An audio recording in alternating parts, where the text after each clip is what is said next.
প্রিয় দর্শক বন্ধুরা, আজকে আমরা যে বিষয় নিয়ে কথা বলবো সেটা হচ্ছে যে ভেড়ার খামার বাণিজ্যিকভাবে লাভবান করতে হলে কী কী পদক্ষেপ আমাদের অনুসরণ করতে হবে। আজকে আমরা সে বিষয়গুলো জানার চেষ্টা করব, যাতে করে খামার করার ক্ষেত্রে আমাদের সুবিধা হয়।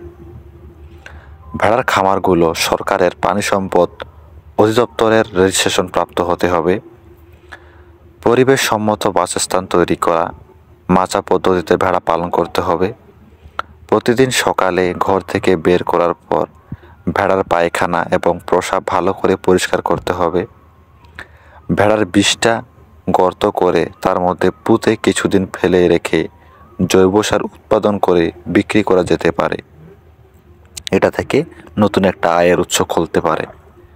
ভেড়ার ঘরের নিচে এক বা একাধিক পলিথিনের ব্যবস্থা করতে হবে, যাতে মূত্র এবং বিষটা সহজেই অপসারণ করা সম্ভব হয়। প্রয়োজনে ভেড়ার ঘরের পাশে নালা এবং গর্ত তৈরি করতে হবে, যেন প্রস্রাব বা বর্জ্য পদার্থ নালার মধ্য দিয়ে গর্তে জমা হতে পারে। এতে দুর্গন্ধ ছড়ানো থেকে রক্ষা পাওয়া যাবে। ভেড়াকে অর্ধ আবদ্ধ অবস্থায় রাখতে হবে।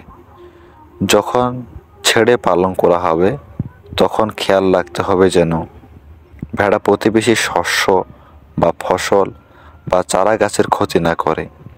ভালো জাতের ভেড়া দিয়ে খামার শুরু করতে হবে। এক্ষেত্রে প্রাণী বিশেষজ্ঞদের পরামর্শ অনুসারে ভালো জাতের ভেড়া ক্রয় করতে হবে। নতুন ক্রয়কৃত ভেড়ার খামার প্রবেশের পূর্বে পৃথক ঘর অথবা কোয়ারেন্টাইন শেড রাখার ব্যবস্থা করতে হবে, যেন ন্যূনতম 15 দিন এখানে নতুনভাবে ক্রয়কৃত ভেড়াগুলো ভালোভাবে পর্যবেক্ষণ করা যায়। এবং রোগাক্রান্ত ভেড়াকে আলাদা রাখার জন্য অবশ্যই আইসোলেশন শেড থাকতে হবে। ছোট ভেড়ার বাচ্চা, গর্ভধারণকৃত ভেড়া পৃথক থাকার ব্যবস্থা করতে হবে। খামারে ভেড়ার খাদ্য রাখার জায়গা ভেড়ার শেড থেকে দূরে হতে হবে এবং খাদ্যসমূহ শুকনো, উঁচু ও পরিষ্কার জায়গায় রাখতে হবে। ভেড়ার রোগে মারা গেলে অবশ্যই দূরে কোথাও গর্ত করে পুঁতে ফেলতে হবে। খামারে কোনো ধরনের রোগ দেখা দিলে নিকটস্থ প্রাণী সম্পদ অফিসে খবর দিতে হবে। শিডিউল অনুযায়ী ভেড়াকে কৃমিনাশক খাওয়াতে হবে।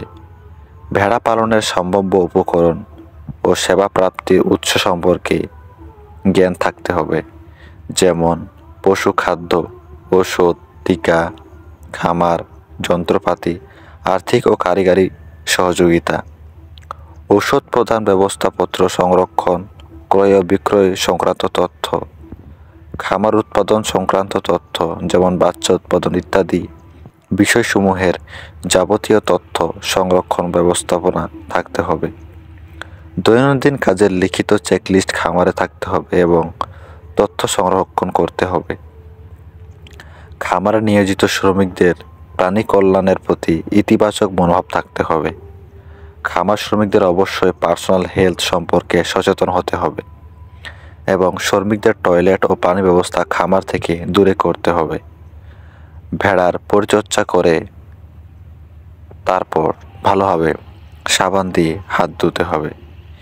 প্রিয় বন্ধুরা, এই যে বিষয়গুলো আমরা জানলাম বা আলোচনা করলাম, এই বিষয়গুলো হচ্ছে যে বাণিজ্যিকভাবে খামার করার ক্ষেত্রে মনে করেন যে একদম হাই কোয়ালিটি খামার করার ক্ষেত্রে কোন কোন বিষয়গুলো আপনাদেরকে অনুসরণ করতে হবে বা মেনে চলতে হবে।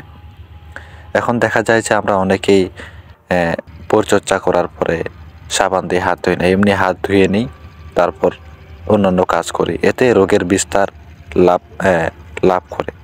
এজন্য অবশ্যই আপনাকে ভেড়াকে খাওয়া দেওয়ার পর বা নাড়াচাড়া করার পর অবশ্যই হাত ধুতে হবে, এতে করে রোগ বিস্তার করবে না।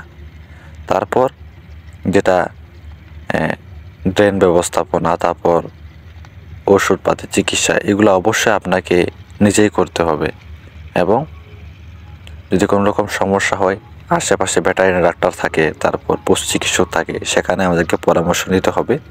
আশা করি আপনারা বুঝতে পেরেছেন যে আমাদের লাভবান হতে হলে কোন কোন বিষয়গুলো লক্ষ্য রাখতে হবে এবং মনোযোগ দিয়ে কাজ করতে হবে। বিষয়গুলো অনেক কঠিন হলেও কিন্তু করা শুরু করলে অনেক সহজ হয়ে যাবে আপনাদের জন্য। সো আজকের ভিডিওটা এখানে শেষ করছি। দেখা হচ্ছে নতুন ভিডিওতে নতুন বিষয় নিয়ে। ভালো থাকবেন, ভুল হলে ক্ষমা দৃষ্টিতে দেখবেন।